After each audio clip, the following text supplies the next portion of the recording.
Welcome back to Arsenal News TV, and today we're going to do the instant match reaction of Brentford to Arsenal 0. So let's get right into it. So as we started in the first half, I think the first thing that we can realise is Brentford's high press problems, as Arsenal did make a confident start, but Brentford almost win it back after pressing Pablo Mari high.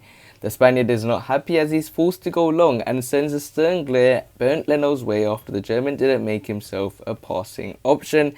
And this clearly shows that we definitely need a new goalkeeper, because it's same old, same old. I think Arsenal, Arteta, the first few minutes, I'm just looking at the players. I am really frustrated. I can see that Brentford want to win the game. Arsenal do not look ready for the match. Arsenal do not look prepared. Arsenal look underprepared. Arsenal look underprepared in the transfer market. And the way Arsenal started the game, I was already feeling nervous. But Brentford already started to make me even more nervous after they went close with Bryan Mbeumo, who gets in behind Pablo Mari and hits a shot from a tight angle onto the outside of the post. Not troubling Bernd Leno, but it was a good effort nonetheless. But then after all this pressure after pressure after pressure, and I can clearly see that the Gunners looked very shaky. They looked like they didn't want to win the game. Brentford, with their home fans, with a lot of spirit, with a lot of passion, a lot of determination, the way they were pressing the ball, the way Arsenal would just keep passing the ball out long, there was a lot of things that I felt was wrong for the Gunners, as Brentford then did score after the hosts take the lead through Sergi Canos, who cuts inside and fires a low shot through the legs of Callum Chambers and past Bernd Leno. The German will be disappointed to have conceded at his near post, but the shot was too powerful to stop. And clearly, as mentioned, I clearly see that Bernd Leno needs to be replaced. Bernd Leno can play number 2 to me. I think we were talking about we need a number 2 to Bernd Leno. Bernd Leno for me should be the number 2. Bring in Andre Onana, because I think he's much better upgrade to what we have of Bernd Leno. And to even make it more worse, the Brentford fans started singing 1-0 to the Super League after taking the lead. So 1-0 versus the Super League after taking the lead. And it was again Brentford's chances just started to pile up more and more. Bryan Mbeumo gets another chance as Pablo Mari leaves space in behind. He gets into the box and then easily dribbles past Ben White to go one-on-one with Leno, but drags it wide. Also then have a penalty shout where also get their best chance so far. Kieran Tierney finds following Balogun in the box. The Highlander turns but loses the ball. But was he fouled in the process? And Mikel Oliver thinks not.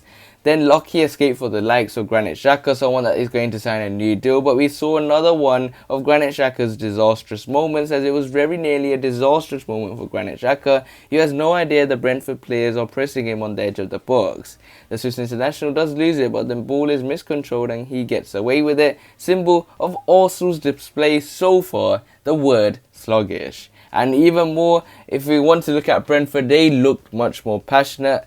And really am scared for Arsenal for this season. If they're going to make a turnaround, they're going to turn it around in the half time.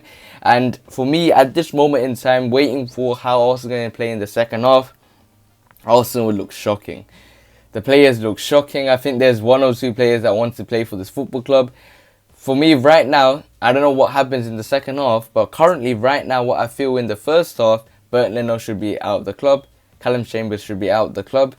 The likes of Xhaka, even though he signed a new deal, he's the captain of the club right now. I never respected him the way he plays on the pitch. I think he has a lot of arrogance and he never thinks he's a good player. And I think we definitely need to replace Granit Xhaka. And just because we couldn't sell him, I would have even taken £10 million for him at the moment. And those are 3 players that were under Mikel Arteta's era, Unai Emery's era and Arsene Wenger's era as well, and that clearly shows how much of a struggle we are, but hopefully good things happen in the second half. But in the second half we were awful once again, no changes, nothing whatsoever, and it's just typical Arsenal, because Mikel Arteta, the only thing he done was he sent Bukayo Saka's warm-up at the break. But could he be Arsenal, give Arsenal the lead in the second half? Well, the answer is no. And it's just stressful being an Arsenal fan right now. Because if you looked at the statistics, whoever was watching the match, if you look at Arsenal, if they have been losing in the first half, they haven't won a single game in the last 14 matches. So I don't expect that Arsenal's going to win. And typically, as knowing Arsenal didn't improve and improvement was needed after Kieran Tierney crossed the ball into the gloves of David Raya. It looked like a better start from Arsenal here as they looked to get back into the game. Smith Rowe had an opportunity where he done a brilliant turn and he races down goal and shoots straight at the goalkeeper. Then after, Mikel said told by fourth official Mike Dean to calm down after he throws a water bottle on the ground in anger. The Spaniard is clearly frustrated with the decisions going against his team, although he can take some comfort from an improved Arsenal performance in the second half so far. Then we saw some incredible scenes as bukayo Saka replaces following Balogun and is cheered by the entire stadium. Fans from both teams applaud the England man. Then Mbeumo had another great opportunity to put Brentford 2-0 up, but smashes his effort straight at Bernardo, and it's a good stop from the German. After Arsenal have a chance where Granit Xhaka volleys whizzes over the bar as Mikel Arteta brings on Reiss Nelson for Gabriel Martinelli. But then, knowing Arsenal, all that hard work really didn't make an impact as it was a brilliant goal by Brentford, and it's 2-0 to Brentford, 0 to Arsenal, and Thomas Frank's side score another from a long throw after Pablo Mari fails to win the header. Norgard heads straight past Leno into the net. And it's just disastrous from Arsenal after conceding from a throwing. That's so embarrassing. I can still see the goal going with my eyes. And it's just poor defending from the Gunners. And I think they really do not care about defending. And Jamie Carragher said it very well when I was watching it on Sky Sports. He stated it very well. He stated what?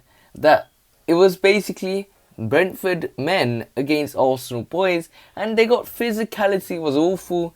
They got annihilated big time, and I really do fear for Arsenal moving into the season, because after that it was just Brentford chances. But in terms of Mikel Arteta, I think we need to up the game, I think, because there's only a few positives, the likes of Smith Rowe and Kieran Tierney. I don't know how much more Mikel Arteta, Arsenal, the entire ownership wants Arsenal fans to struggle, but I really do fear that we might even get relegated this season. It's the Friday the 13th, and I could be a very good start to a very good relegation. So let's see in the next match.